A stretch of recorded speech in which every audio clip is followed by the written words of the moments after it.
When you reach down to your holster to pull out your standard repeater, you instead pull out a banana. You're not quite sure how it got there, but you hear this chittering, robotic laughter come from somewhere behind you, and you turn around and there's nothing there.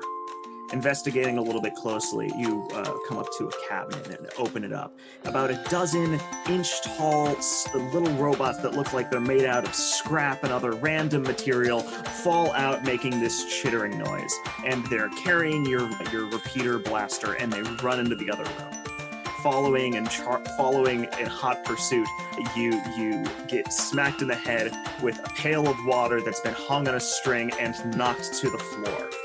And by the time your vision is cleared and you open your eyes, the little scrap robots are standing atop your chest, chittering and laughing, and plotting their next prank. Hello and welcome to Making a Monster, where game designers show you their favorite monster and we discover how it works, why it works, and what it means. I'm Lucas Zellers. Self-replicating robots, especially microscopic ones, are a fascinating common thread in science fiction stories. You might recognize them in the Replicators from the Stargate franchise, the Replicators from the Star Trek franchise, or the nanite bomb that levels Chicago in the opening of Square Enix's Deus Ex Invisible War. In fact, the most common imagining of nanotechnology in science fiction leads to this so-called gray goo event, where out-of-control nanobots consume all of Earth's biomass to replicate themselves. First posited by Eric Drexler in his influential 1989 book, Engines of Creation. Rarely do you find microbots imagined in a way that isn't interested in replication or destruction. Unless, perhaps, you're on my show. Have the monsters on the podcast leaned toward the funny end or more toward the serious end? By percentage, mostly serious. Okay, then I'll do the funny one. I wanted to talk about that one more anyway. I've got the Wismos in the book right here. That's what I'm going to be talking about today. Yeah. Yes. They're capricious little scrap robots, and I love them. I love them to death. I'm Mike Hollick. I'm the editor-in-chief of Mage Hand Press. We also run a blog called Middle Finger of Vecna. I've been making 5e stuff for D&D for going on 5 years now, basically as long as you can be doing that professionally. Mm-hmm. We've run 2 Kickstarters for a really cool sci-fi expansion to D&D 5e called Dark Matter. It's D&D in space. We didn't build a new system. We just built on top of 5e. So if you want to play a normal barbarian or a normal wizard or a normal rogue, you can. This just sits on top of the core rules and expands it out. So, magic is very much a real thing. It kind of skews toward sci-fantasy, right? So we built this kind of compact little universe, only 1 new base class, 3 new skills. So very, very small additions to the overall palette. Lots of new subclasses, lots of new monsters, blasters, ship combat. So now it's this, solid, robust little book. And we just did now in the year of our Lord 2020, another Kickstarter with a starter kit, very much like the D&D Essentials kit that gives you a starter adventure and, a DM screen and all of the other kind of essentials. So we want to support this long term, and we think people need that option in D&D because it can be really boring playing fantasy over and over again. A good science fantasy game needs good science fantasy monsters, and Mike has subverted the gray goo pessimism for his version of microbots, the Wismos. Energetic and capricious, Wismos are little constructs manufactured by a Fey Lord to spread disorder and whimsy throughout the mortal realm. Each Wismo is utterly unique, but all Wismos love to get into trouble, conduct elaborate pranks, annoy polite company, and cause minor property damage. Moreover, they do all of these things best when assembled into a little mob. So they are our fun-loving little minions. The tallest Wismo is a little over about half of a can of soda high, and the rest of them are about half that size. So we're talking an inch, maybe an inch and a half, and they all have different constructions. Some of them have wheels, some of them have feet, some of them have 1 eye, 2 eyes, little robotic spider legs. They're cobbled together from kind of whatever, and they all have their own little personalities. And you can always tell they're nearby because they make this chittering racket. They kind of have a hive mind that just kind of comes from them shouting back and forth at one another. The Wismos bring something to dark matter that I think is really important for D&D in general. Too often, I think we want to make fantasy and D&D this self-serious, grim, dark thing. And that utterly ignores the fact that you play it around a table with your friends, people you like to have fun with and laugh with and have a good time with. So it's important that your fantasy and your science fiction doesn't have too much of an edge. You want to have fun with the game. And the Wismos are just us trying to distill some fun into a package so you can just disrupt whatever the players were doing. So the Wismos come with two statistics, a regular Wismo and a Wismo mob. A regular Wismo has the trait Scram, which allows it to get out of opportunity attacks, and Hijinks, which allows it to pull a prank. The mob also is a swarm, but we don't call it a swarm because it also gets the ability to become a super Wismo, which is where they all stand on their shoulders and make a little small size Wismo instead of a tiny one. So now you have this little robot constructed of robots holding onto each other's shoulders and ankles because they're a cartoon and they're fantastic. Oh, they can also just swipe something from you. They can just steal stuff off you because they're, just nonsense. One Wismo is like an inch tall, like microbot, and then a mob is like challenge 4 because there's a swarm and they can, especially if they make a super Wismo, they can kind of actually pack a punch. It's almost like 3 robots in a trench coat. Yep. Well, actually, let me talk about another aspect of the Wismos that's extremely, extremely fun. The Wismos imprint on somebody. So they go, that guy's my master. And they just follow somebody around and cause havoc around them. So you're not supposed to just throw these into the game as a one-off encounter. You're really supposed to weave these into either someone's story or make them a companion that does not follow any of their rules. When I've play tested them in the past, I have this big, dumb D100 ball. And I give them that and say, this is your whimsy die. When you roll high enough, good things happen. When you roll low enough, bad things happen. And I never had any hard and fast rules on this, but the character was followed around by a Wismo mob. So just things occur, and I DM around that. And it's extremely, extremely fun. It expands a character in that sort of way. And I go out of my way to have specific, it's like, oh, maybe it's so that they can persistently annoy one person. Or maybe it's because they were made by a Fey Lord and they have this connection. None of that matters. It's because it's fun. And it allows me to throw them into the setting in a more concrete way. And it's important that your monsters aren't just throwaway one-off dungeon encounters, right? That you can really weave them into stories. When I introduce the Wismos, it is usually a sort of standard plot hook thing that makes the players think that something else is happening. Because normally the Wismos are just causing havoc. So you think your ship is going down because something is wrong with the dark matter engine, where in reality it's just all the plugs have been rearranged. And later they realize that this is all just a series of elaborate pranks.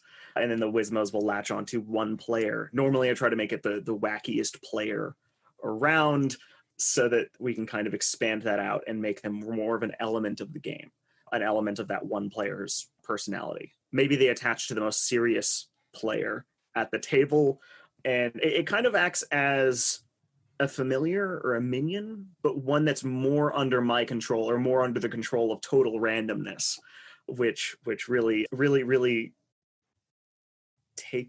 what's the right way to say this? It's really under the control of randomness. So it takes a little bit out of everyone's control and just hands it to the whims of it hands the reins of the story to procedural generation, I guess. It's hard to describe. It's the reason we roll dice, right? It makes the story much crazier in that way. Just making it random. What do you think about the Wismos in particular makes them effective at filling that role? I like to be entertaining when I DM as much as I possibly can. I don't just want to tell a serious, straight-faced story. And you can probably get that from, my entire thing. I put a cantrip in this book called Finger Guns, if that gives you a sense of what wavelength I'm on. It's pretty good. So I like having the ability to inject levity whenever I want, and also to pull small swerves on the players. I'm not pulling away their entire deal to railroad them down a particular track. But sometimes I like to be able to say, yeah, you don't have a firearm because the Wismos replaced it with a banana. That can be fun. Or the bad guy is coming after you, and the reason he doesn't catch you is because he slips on an entire hallway that has been covered in oil because of Wismos. My Discord likes to joke that if something in the universe doesn't make sense, it's probably because the Wismos, I guess.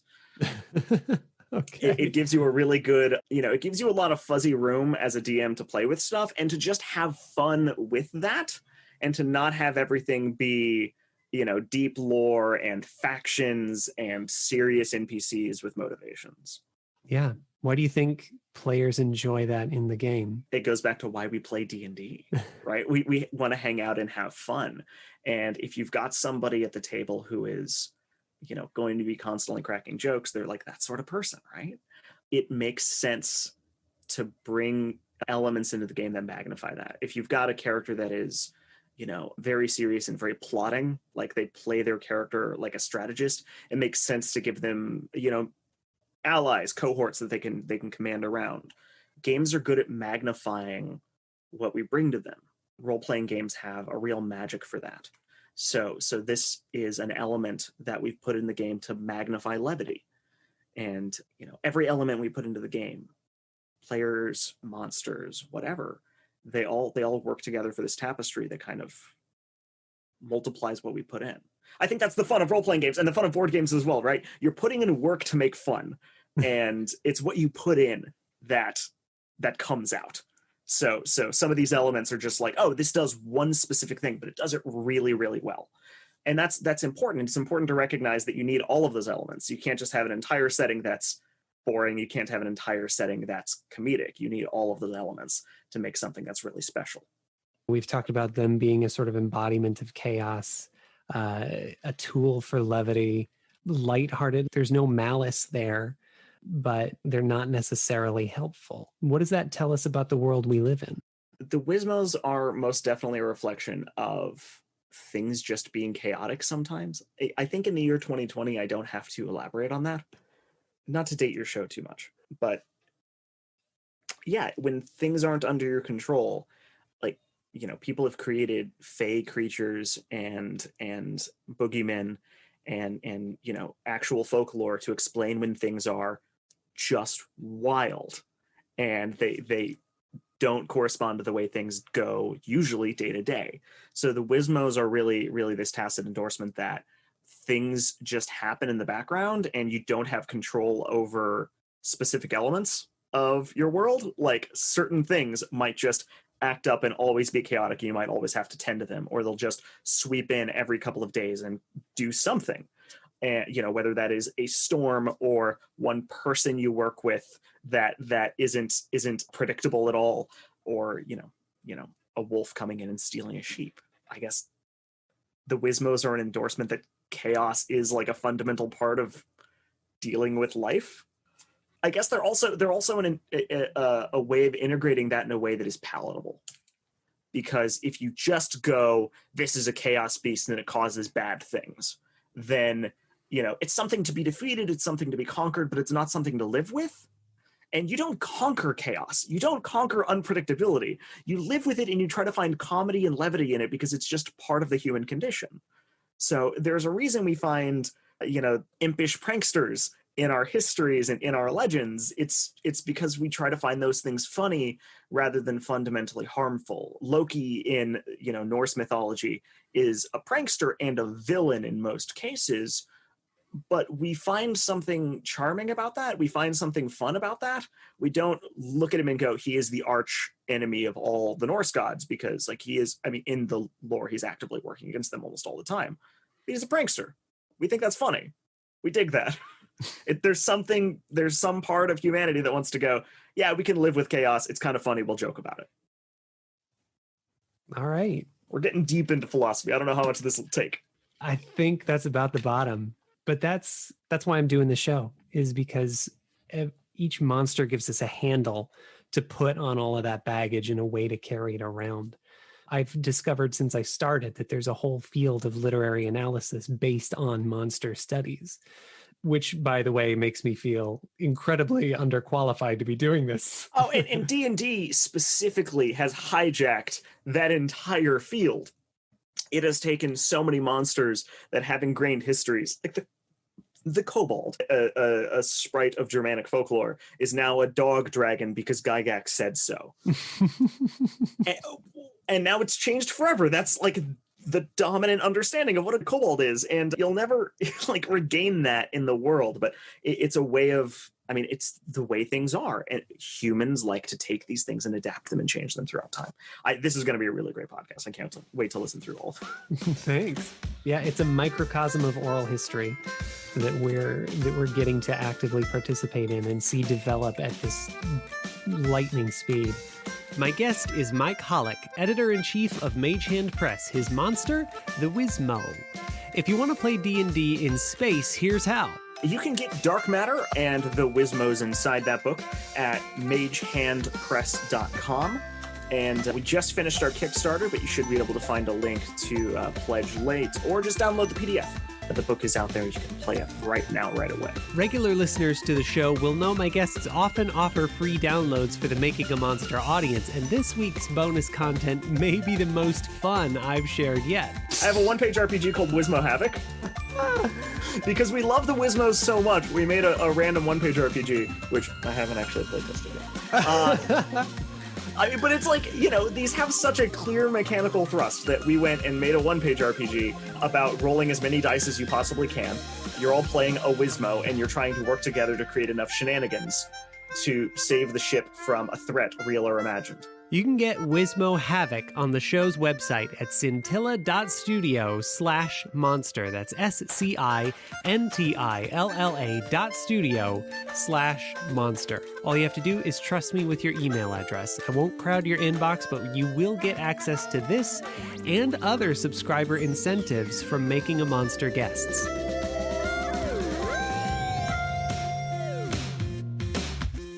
Thanks for listening to Making a Monster.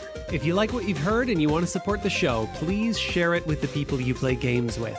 Your recommendation will go a long way to helping people trust me with their time and attention, and it's a real gift to me and the creators I feature.